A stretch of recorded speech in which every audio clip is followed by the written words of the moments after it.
नमस्कार. मी अरविंद विठ्ठल कुलकर्णी. अधोरेखितचा आजचा विषय आहे आजचे दिन आणि बुरे दिन. मित्रहो, 18व्या लोकसभेच्या सदस्यांनी काही दिवसापूर्वी सदस्यत्वाची शपथ घेतली आणि मग लोकसभेच्या कामकाजाला रीतसर सुरुवात झाली. बहुतेकांनी हिंदीमध्ये शपथ घेतली, काहींनी इंग्रजीत घेतली, पण अनेकांनी पहिल्यांदाच मी हे पाहिलं की आपापल्या मातृभाषेमध्ये मराठी, तेलुगू, उरिया, कन्नड अशा भाषांमध्ये शपथ घेतली. बासुरी स्वराज आणि श्रीपाद नाईक या दोन सदस्यांनी संस्कृतमध्ये शपथ घेतली. बासुरी स्वराज या सुषमा स्वराज यांची कन्या. सुषमा स्वराज या परराष्ट्रमंत्री होत्या, दिल्लीच्या मला वाटतं मुख्यमंत्रीसुद्धा होत्या, आणि श्रीपाद नाईक हे गोव्याचे आहेत. आता ह्या संस्कृतमध्ये शपथ घेणं याला काय महत्त्व आहे? आपण स्वतंत्र झाल्यानंतर सावरकरांनी अशी सूचना केली होती की संस्कृतनिष्ठ हिंदी ही आपली राष्ट्रभाषा झाली पाहिजे आणि देवनागरी ही आपली लिपी, राष्ट्रीय लिपी झाली पाहिजे. गांधींचा त्याला विरोध होता. त्यांनी उर्दू मिश्रित हिंदी म्हणजे हिंदुस्थानी ही आपली राष्ट्रभाषा झाली पाहिजे असा त्यांचा आग्रह होता. अर्थात काँग्रेसच्या अनेक सदस्यांनी, विशेषतः उत्तर प्रदेशच्या मंत्रिमंडळानं सुद्धा उर्दू मिश्रित हिंदीचा आग्रह झिडकारून दिला आणि संस्कृतनिष्ठ हिंदीचा स्वीकार केला. आजही आपल्याकडे जनगणना होते.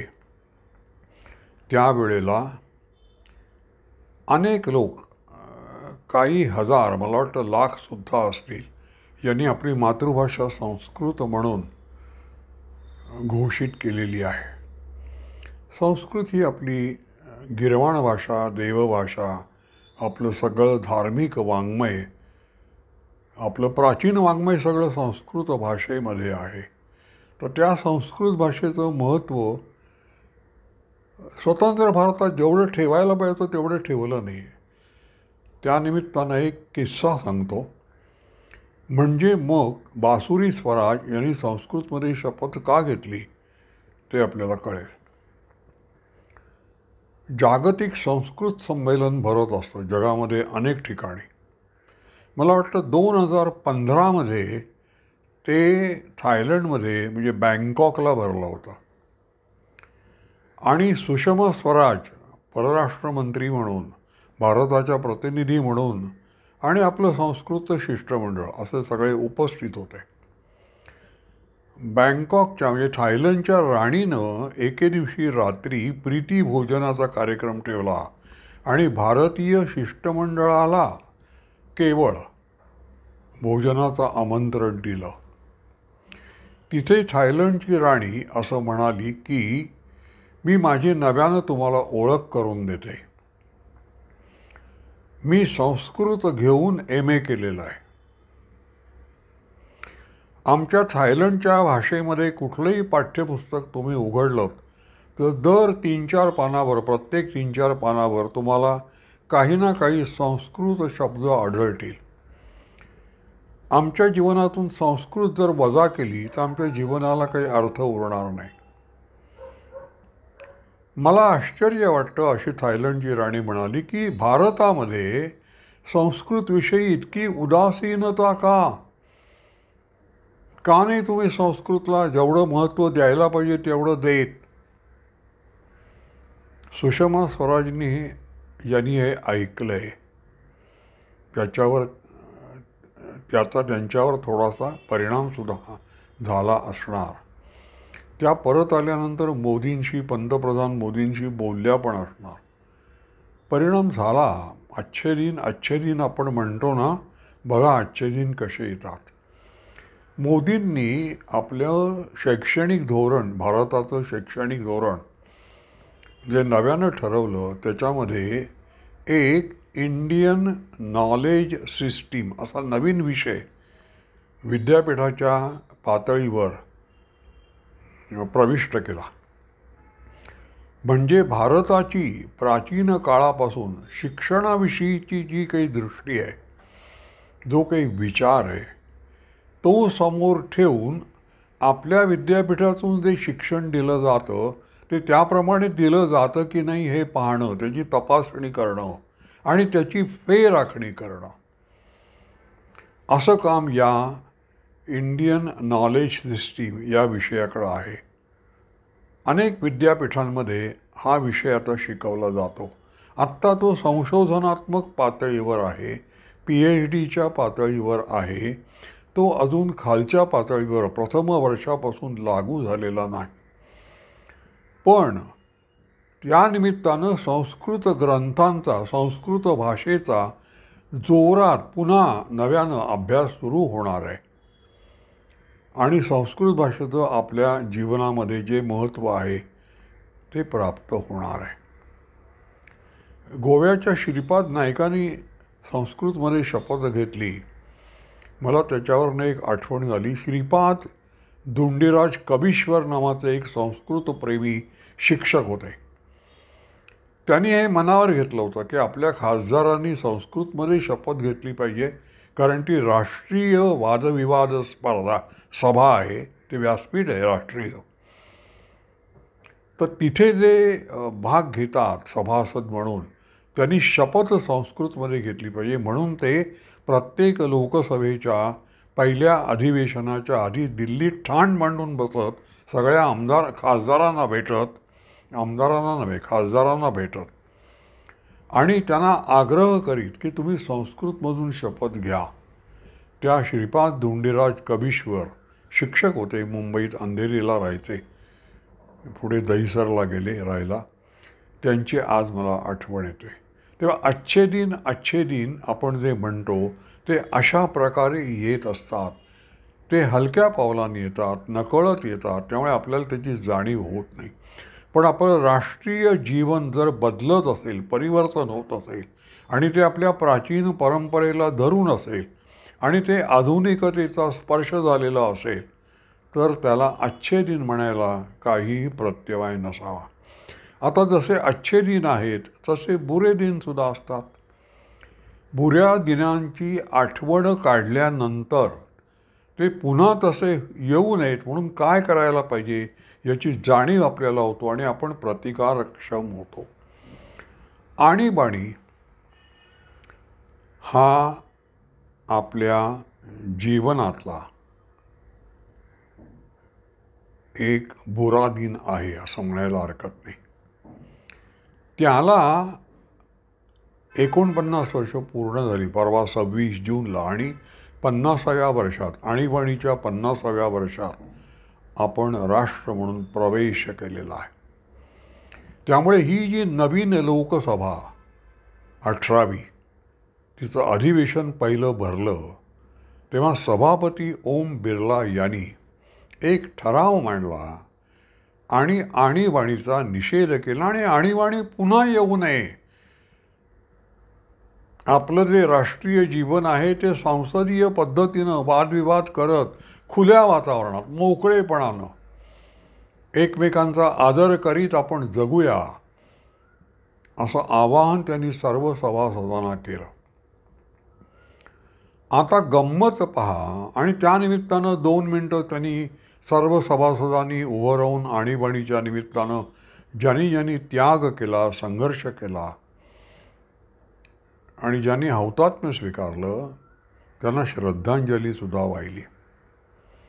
चांगलं झालं, एक उपक्रम चांगला झाला. आणीबाणीचा निषेध लोकसभेने संसदीय व्यासपीठावरून केला, राष्ट्रीय निषेध, हे चांगलं झालं. पण हे सगळ्यांनाच आवडलं असं नाही.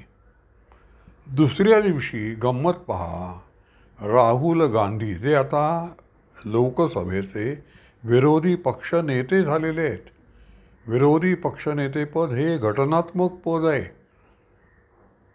आणि एक शिष्टमंडळ घेऊन ते सभापतींना भेटले, अध्यक्षांना भेटले, ओम बिर्ला यांना.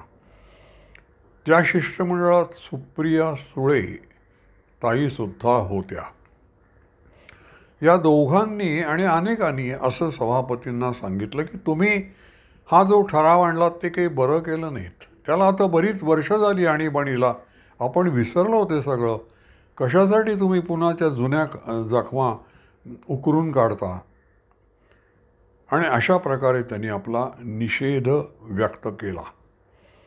आता मला राहुल गांधी आणि सुप्रिया सुळे या दोघांनी तिथे जे काही वक्तव्य केलं त्याची दखल घ्यावी, त्याचा समाचार घ्यावा असं मला वाटलं.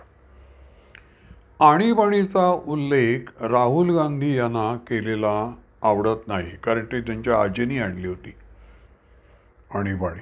आणीबाणी म्हणजे काय, तर सरकार जे असेल, जो सत्तारूढ पक्ष असेल आणि जी सत्तारूढ सर्वोच्च व्यक्ती असेल, पंतप्रधान, त्याच्या विरुद्ध निषेधाचा, अप्रीतीचा एकही शब्द उच्चारता येणार नाही अशी व्यवस्था करणं, त्या दृष्टीनं कायदे राबवणं, त्या दृष्टीनं पोलीस यंत्रणा राबवणं, त्या दृष्टीनं गुप्तहेर यंत्रणा राबवणं, याला म्हणतात आणीबाणी. तुम्हाला आपल्या मनातले मोकळे विचार, बायकोशी बोलताना सुद्धा तुम्हाला 10 वेळा विचार करावा लागतो की हे पोलीस ऐकणार नाहीत ना, अशी आणीबाणीची व्यवस्था होती. राहुल गांधींनी हे लक्षात ठेवलं पाहिजे की तुमचा जो विरोध आहे आणीबाणीची आठवण करायला, तो करण्याचा तुम्हाला अधिकार नाही, कारण तुम्ही सॉरी म्हणत नाही आहात, तुम्ही क्षमायाचना करत नाही आहात.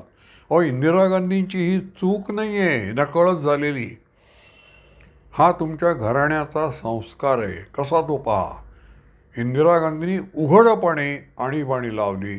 इंदिरा गांधींचे जे वडील होते जवाहरलाल नेहरू, त्यांनी अघोषित आणीबाणी लावली होती आणि ती आजही लागू आहे काही अर्थानं. कशी आणीबाणी लागू आणली, मी तुम्हाला 2 मोठ्या व्यक्तींची नावं देतो. नरसिंहराव, PV नरसिंहराव पंतप्रधान होते आणि यशवंतराव चव्हाण उपपंतप्रधान होते. यशवंतराव चव्हाणांचं उदाहरण मी माझ्या व्हिडिओतून अनेक वेळा सांगितले की दिल्लीला नाट्य संमेलन होतं आणि यशवंतरावांना स्वागताध्यक्ष म्हणून भाषण करायचं होतं. त्या भाषणामध्ये एक वाक्य असं होतं की नाट्यसंमेलनाचं भाषण आहे त्यामुळे नाटककारांचा उल्लेख येणार. एक वाक्य असं होतं की आणि क्रांतिकारी नाटके लिहिण्यात सावरकरांचा हातखंडा होता. हे वाक्य यशवंतरावांना उच्चारण्याचं धैर्य झालं नाही, त्यांनी ते गाळलं. कारण जेव्हा विचारलं तेव्हा ते म्हणाले नेहरू येणार होते सभेला, नेहरूनं सावरकरांचं नाव उच्चारलेलं आवडत नाही म्हणून मी ते गाळलं वाक्य, माझं धैर्य झालं नाही. ही अघोषित आणीबाणी की सावरकरांचं नाव घेतलेलं सुद्धा नेहरूंना आवडत नव्हतं. हेच PV नरसिंहरावांनी माझ्याशी बोलताना एका कार्यक्रमामध्ये, त्याला अनेक मोठमोठे साहित्यिक उपस्थित होते, मी त्यांना काही प्रश्न विचारले. त्याचं उत्तर देताना त्यांनी असं सांगितलं की मी पुण्यात शिकलो आहे, मी सावरकरांची भाषणं ऐकले, सावरकरांचा आमच्यावर परिणाम होत होता, पण आम्हाला राजकारणात पॉलिटिकल करिअर करायचं होतं आणि नेहरू आमचे नेते होते, त्यांना सावरकरांचं नाव घेतलेलं अजिबात आवडत नसे आणि त्यामुळे आम्ही सावरकरांपासून दूर गेलो, कारण सावरकर आमच्या पॉलिटिकल करिअरला उपयोगी पडणार नव्हते. ही अघोषित आणीबाणी आहे आणि ही अघोषित आणीबाणी नेहरूंनी लादलेली आहे. AD गोरवाला यांचं ओपिनियन नावाचं मासिक, AD गोरवाला हे ICS ऑफिसर होते. मुंबईमध्ये दुसऱ्या महायुद्धात ज्यांनी रेशनिंग लागू केलं, ती व्यवस्था पूर्णपणे यशस्वीपणे राबवली, ते AD गोरवाला. ते रिटायर झाल्यानंतर त्यांनी ओपिनियन नावाचं साप्ताहिक छोटंसं छान होतं, ते मी वाचत असे, काढलं होतं. त्या AD गोरवाल्याचा लेख वाचू नका असं नेहरूंनी स्वतः फोन करून अनेक राष्ट्रीय दैनिकांना सांगितलेलं आहे. ही अघोषित आणीबाणी आहे. तर तो संस्कार आहे तुमच्या पिढीचा. तर राहुल गांधींना काही अधिकार नाही आणीबाणीविषयी बोलण्याचा. आणि सुप्रिया सुळे, तुम्हाला तर काहीच अधिकार नाही, कारण आणीबाणीचा जास्तीत जास्त लाभ तुम्हाला झाला आहे. आणीबाणी विरुद्ध ते वातावरण संघानं आणि जयप्रकाश नारायण यांच्या नेतृत्वाखाली जनता पक्षानं जे पेटवलं, त्याच्यामुळे तुम्ही मुख्यमंत्री झालात. जनता पक्षाचं सहकार्य घेऊन काँग्रेसची विश्वासघात करून तुम्ही मुख्यमंत्री झाला. त्यामुळे आणीबाणीच्या विरोधामुळे संघाच्या सहकार्यानं, जनता जयप्रकाश नारायण यांच्या सहकार्यानं, एस.एन. जोशींच्या सहकार्यानं तुम्ही मुख्यमंत्री झालात. आणि आज तुम्हाला आणीबाणीचा उल्लेख केलेला आवडत का नाही? तर हे बुरे दिन आहेत. जसे अच्छे दिन मी सांगितले, तसे बुरे दिन जेव्हा सांगितले. आपल्याला जर आणीबाणी नको असेल, त्या दृष्टीनं वातावरण नको असेल, की आपली जी प्राचीन आपला जो स्वभाव आहे, आपली जी अस्मिता आहे, तर ती जागी ठेवून जगण्याचा निर्धार आपण करूया. म्हणजे बाहेरची कोणतीही शक्ती किंवा दुष्ट प्रवृत्ती आपल्यावर ताबा मिळवत नाही. संस्कृत भाषा ही आपली एक ओळख आहे. प्राचीन काळापासून आपले सगळे देव जे आहेत ते संस्कृत भाषेत बोलत होते. आपली गीता संस्कृत भाषेत आहे. आणि आपल्या रोजच्या बोलण्यामध्ये संस्कृत शब्द अनेक येत असतात. तर संस्कृत आपला प्राण आहे. तर संस्कृत महात्म्य गाणं म्हणजे अच्छे दिन. आणि आणीबाणीचा निषेध करणं, आणीबाणी येऊ न देणं म्हणजे बुरे दिन घालवण्याचा प्रयत्न करणं असं आहे. माझा व्हिडिओ आपल्याला आवडला असेल तर लाईक करा, शेअर करा आणि सबस्क्राईब करा. धन्यवाद.